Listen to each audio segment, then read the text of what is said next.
Hal-hazırda Turan Hospitalının karşısındayım aziz dinleyiciler.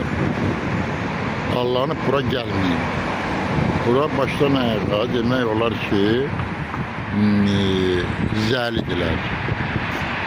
O bakımdan da hal-hazır buranın öz pasiyentinin dermanı adı yazımdan çıkıp gelip soruşuram. Deyir tezden geziyetten keç. Bir tane dermanın adını demeye 50 manat ödenişir. Xahiş edirəm. Kim özündən istəyirsə bura girməsinlər. Girməsinlər. Ha, buyur. İstifadə edir ki, jurnalistlər Bəli. cəmaatı burada alçaldır. Buyur, deyirəm. Danış görək. Olmaz elə bir şey. O necə olur? Bir dermanın adına göre, Kamerada səs yazıb orada. bir dermanın adına göre Cəmaatı 50 manat ödəniş burada. eləməliyəm. Bana göre gəlmiş ki, He. mən jurnalistəm, ürəyim istəyən yerə girib, ürəyim istəyən kimi hərəkət eləmişəm. Hərəkət eləyəcəm də eləmirəm. Belədir. Siz mən dedim sizə. Ha, indi gəl bura. Görüm hələ sən mənə əl atırsan, eləmi?